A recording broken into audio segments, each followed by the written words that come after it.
হয়ে থাকো, তুমি যদি মুসলমানের সন্তান হয়ে থাকো, তাহলে আজকে তোমাকে এই চিন্তা করতে হবে, এমন কাজ আমি করব না যেই কাজের জন্য আমাকে মৃত্যু পরবর্তী জীবনে আমাকে গুনাহ পেতেই থাকবো, এই কাজ আমি করব না। এটা মুসলমান, এটা হলো মুহাম্মদ সাল্লাল্লাহু আলাইহি সাল্লামের কলিজার টুকরা উম্মত, এটা হলো উম্মতের পরিচয়। আজকে আপনি আশ্চর্য হবেন, গোটা পৃথিবীতে এখন নেট ব্যতীত মানুষ থাকতে পারে না। আজকে যুবকগুলি এগুলি ছাড়া থাকতে পারে না। আজকে যুবকগুলি নিজেকে বিভিন্নভাবে সমাজের মধ্যে পরিচয় তুলে ধরছে, তারা মুসলমানের সন্তান, এই পরিচয় আজকে সমাজের মধ্যে হচ্ছে না। আল্লাহ সুবহানাহু ওয়া তাআলা আমাদেরকে বলছেন, ইন্না নাহনু নুহয়িল মাউতা ওয়া নাকতুবু মা কদ্দামু, আমি তো মৃতদেরকে জীবিত করি। আল্লাহ বলেন, আমি মৃতদেরকে আবার জীবিত করব এবং তাদের কৃতকর্মগুলি আমি সবগুলি লিপিবদ্ধ করে রাখি।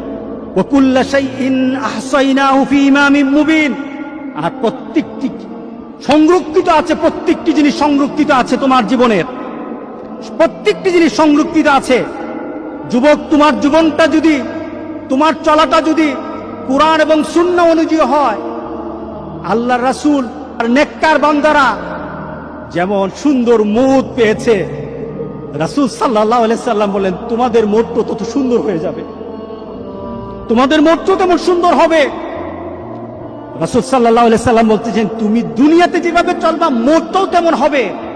কোন ধরনের খারাপই যদি তোমার মধ্যে থাকে, তুমি যদি খারাপ নীতিতে চলো, তুমি খারাপ দৃশ্য নিয়ে চলো, তোমার হাতে খারাপ থাকে, তোমার ঘুমের সময় খারাপ জিনিস তোমার সাথে থাকে, তুমি তোমার বন্ধু বান্ধবের সাথে যখন আড্ডা দাও তখন তুমি খারাপ কোন দৃশ্য নিয়ে তুমি কথা বলো, তুমি তোমার বন্ধু বান্ধবের সাথে যখন কথা বলো তোমার ভিতরে খারাপ চিন্তা থাকে, তোমার মতটাও তেমন খারাপই মত হবে। কে বলেছেন? মুহাম্মদুর রাসূলুল্লাহ। বিশ্বাস হয় না? বিশ্বাস হয় না? মুহাম্মদ সাল্লাল্লাহু আলাইহি সাল্লাম বলে গেছেন, তোমার মতটা তেমন হবে।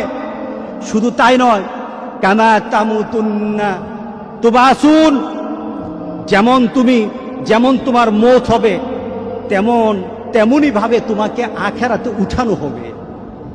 এরপর রাসূল সাল্লাল্লাহু আলাইহি সাল্লাম বলেছেন, তোমার মওতটা যেমন তোমাকে উঠানো হবে ওই নীতিতে, যেমন ভাবে তুমি মরেছো। শুধু তাই নয়, কামা তুবাসুন তুহশারুন, যেমন ভাবে তোমাকে হাসর করা হবে, যেমন ভাবে তোমাকে উঠানো হবে তেমন ভাবে তোমার হাসর হবে। সুতরাং দুনিয়া যেমন হাসর তেমন, দুনিয়া যেমন মওত তেমন, দুনিয়া যেমন কবর তেমন। আজকে সবার ভিতরে একটা কথা বলি, আমাদের জীবনটাকে আমরা সুন্দরভাবে চালাতে চাই, এই জিনিসটা আমাদেরকে ধ্বংসের দিকে নিয়ে যাচ্ছে। যতটুকু উপকার আসা দরকার তার থেকে ক্ষতিটা বেশি হচ্ছে। আজকে যদি সমাজে সন্ত্রাসী শিখতে চায়, তাহলে এখান থেকে সন্ত্রাসী শিখে, ছোট ছোট বাচ্চারা পর্যন্ত সন্ত্রাসী স্টাইল শিখে কিভাবে মারামারি করতে হয়, সব কিছু এখান থেকে শিক্ষা হয়। যদি তোমার ভিতরে দিনদারি হয়, সেটা তোমার আল্লাহর তরফ থেকে তোমার প্রতি একটা করুণা, তুমি ভালো কিছু বের করতে পারো, ভালো কিছু বের করতে পারো। এটা ভালোর দিকেও নিয়ে যায়, খারাপের দিকে নিয়ে যায়, তবে খারাপের দিকের সংখ্যাটাই বেশি। তাহলে আজকে আমরা এই নিয়ত করব যে আমাদের চোখকে হেফাজত করব। কারণটা কি? এই চোখ সম্পর্কে প্রশ্ন করা হবে, আমাদের যৌবন সম্পর্কে প্রশ্ন করা হবে। রাসূল সাল্লাল্লাহু আলাইহি সাল্লাম বলেছেন, সামনের দিকে অগ্রসর হওয়া যাবে না, সামনের দিকে অগ্রসর হওয়া যাবে না যতক্ষণ পর্যন্ত তার প্রশ্নের উত্তর দিতে না পারবে, ততক্ষণ হবে না। সেটা কি? আন উমরিহি ফিমা আফনাহু, তোমার জীবনটাকে তুমি কিভাবে পরিচালনা করেছো। আরেকটা হলো শাবাবি ফিমা আবলাহু, তোমার যৌবনকে তুমি কিভাবে তুমি ব্যয় করেছো। এই প্রশ্নগুলি আসবে।